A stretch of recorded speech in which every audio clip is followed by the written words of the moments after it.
The 2010s were iconic, especially as an international girly. I felt like I was an outsider looking in. These are my favorite pop culture moments as a girl who did not grow up in America. Hello, everyone. Welcome back to Chlorinated Thoughts. I just want to have us take a nice little trip down memory lane, and I'm in my cool ass shirt. The man, the legend. That is my shirt. I want to be talking about 2010s pop culture, everything that I experienced as an international girly who did not grow up in America, experiencing all these significant cultural moments in the 2010s. I feel like I had a very different experience of it because I did not reside in America. I was born in Kuwait. I am by blood Hungarian. I lived in Kuwait for 14 years, so most of my childhood and my teen years I spent in Kuwait. Although I was an international girly, I was very chronically online. I really was super involved with everything. I think I have a very different lens from like trying to keep up with all of these trends that we had in the 2010s because I did not have direct access to all of these things. I feel like if you were born in like 2006 or before 2006, you grew up in this iconic era. And I don't know, it was such an iconic decade. And I feel like there's nothing really that is similar to that nowadays. I feel like there's just so much going on and everyone is on like kind of like different sides of the internet that there's not really one thing that we are all following. And I'm so happy to have grown up in that type of era rather than this type of era. I feel like Skibbity Toilet cannot really compare to what we were experiencing in our childhood. We need to bring iconic trends back, like genuinely. I feel like I don't know how to do it, but we need to bring like these iconic things back that like really make you think of your childhood. First thing I want to talk about, EOS lip balm. EOS lip balm, let me tell you, was a thing that I always really wanted. My favorite YouTubers at the time were like Bethany Moda, Alicia Marie, My Life as Ava, Nikki and Gabby. Oh my god. I literally used to watch these people all the time. And my thing when I was a child was DIYs. I would try and DIY everything. I don't know why, but I would just try and like make everything myself. So basically, EOS lip balm was not accessible in Kuwait. So they didn't import EOS lip balm. We didn't have anything similar to like this bowl of lip balm. I remember watching all of these Christmas hauls and everyone was getting EOS lip balm in their stocking stuffer. And I was like, "Ugh, I really want EOS lip balm." Like, I don't know what made me like so intrigued by this thing. I think it was that it was like a circle and it was lip balm. I don't know. But I really wanted it. So I was like, because I'm a DIY queen, let me try and make this amazing lip balm, this amazing circle lip balm.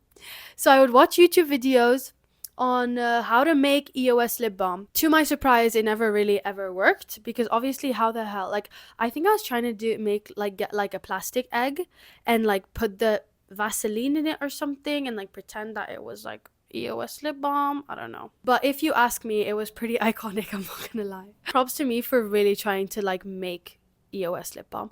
Didn't really work out for me though. But whatever, it happens.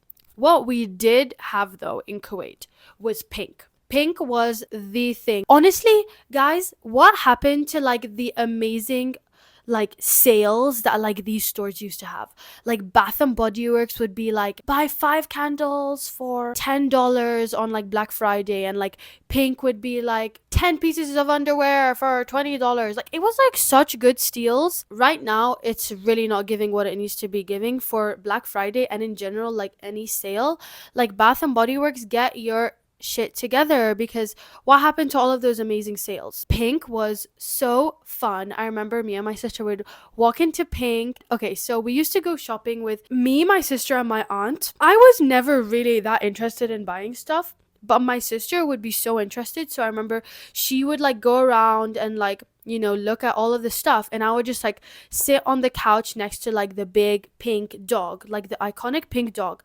I don't know what happened to that dog. Does that dog still exist, or is it like not a thing anymore for pink. I'm not sure, to be honest. I remember I just sit there and wait for my sister to be done with her shopping. The next thing that are really iconic to my childhood, all of the apps that we would get in the app store that we would play, specific ones that come to mind are Flappy Bird, Temple Run, Crossy Roads, Talking Angela, and Talking Tom. Now, I really need to get into the Talking Angela and Talking Tom lore, but the other lore that is really interesting too is the Flappy Bird lore, because I remember there was a rumor that Flappy Bird got taken down from the App Store because someone had, I don't know if I can say that word, but someone had, offed someone else because of this game. And that was a rumor that I had in my head when Flappy Bird was getting deleted from the App Store, was that someone offed someone else. I looked this up and it was a really vague explanation. The person that made the app got it taken down from the App Store because he didn't like that people weren't as productive with it, and people's lives are getting in danger because of it. I don't know, but that was the rumor. I don't know. Let me know if you guys heard that rumor too about the Flappy Bird. But the bigger lore is Talking Angela and Talking Tom. I was a fiend for Talking Angela and Talking Tom, I'm not gonna lie to you. Maybe 4th grade. The rumor came that in Talking Angela's eye, there is a spy. That person is looking at you and looking to I don't know, kidnap you or something. I don't really know what it was, but I remember people were yeah, there's someone looking at you through Talking Angela's eye. And I got really freaked out, so I deleted the app. We had this little friend group in school, and one of the girls, we would talk about Talking Angela and be oh, that's so freaky that someone's looking at us, blah blah blah. And one of the girls, she was a more quiet girl, and I really don't know why she did this, but she literally came to school one day and was guys, you will not know what happened to me yesterday. My cousin got kidnapped by the spy from Talking Angela. She's been missing and we don't know where she is. And we were oh my god, that is crazy. I remember going home and I was Mom, this girl got kidnapped because of Talking Angela. And my mom was oh my god, really? What the hell? But literally, guys, I fully believe this, and we all fully believed it. And then every day we would go to school and we would be is your cousin, did you find your cousin? How is your cousin? She's we still don't know where she is, blah blah. She literally kept this going for 3 weeks. 3 weeks straight. She kept telling us that the there's an ongoing investigation, and her cousin is gone and blah blah.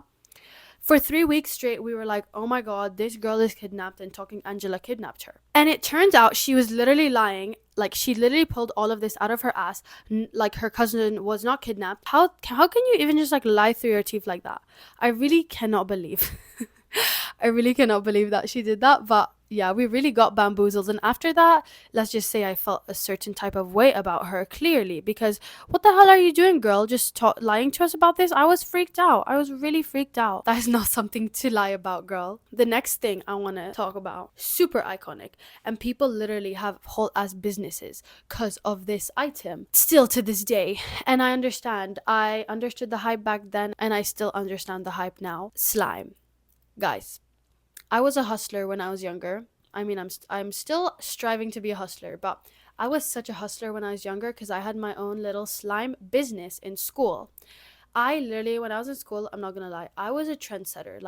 I would bring the trends and everyone would get on the trend and everyone would copy me. 4th grade, I think, or 3rd grade, I had a band. I made a band and we performed at our little concerts, school concerts we had. And then when I had my band and we performed, 2 other people decided to form a band, all because of me. Yeah, I'm a trendsetter. And same with the slime. So I started making slime. Okay, I need to get liquid glue, and we didn't have borax, so I used this other laundry detergent that worked. The main ingredient for slime is Elmer's glue. Guys, if someone said the word Elmer's glue in front of me when I was around 12, I literally would be where? I need Elmer's glue. We could not get Elmer's glue in Kuwait.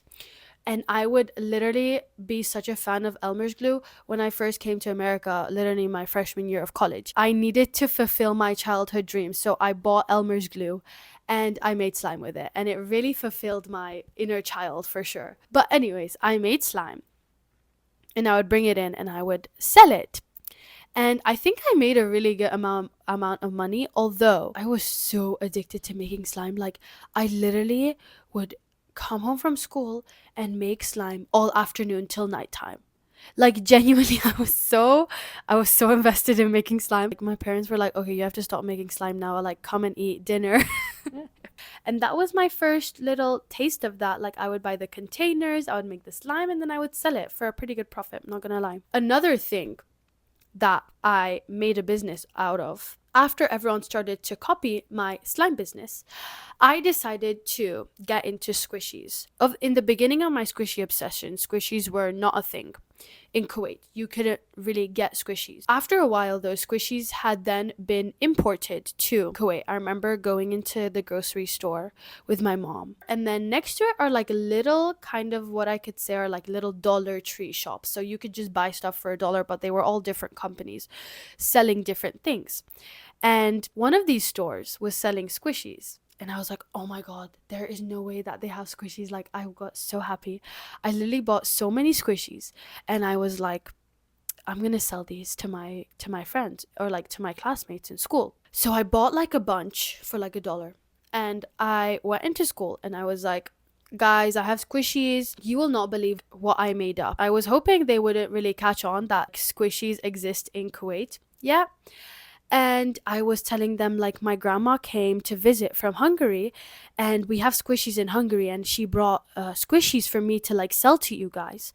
Like, these are like from, imported from Hungary, even though I literally got them at the freaking dollar store. I will sell this to you for $5, $6, $7, whatever price, even though I got it for $1. And I literally like did this for a few weeks or like maybe a few months too. And I remember this one time, a girl I sold a squishy to, she came up to me and she was like, I saw squishies at the dollar store today.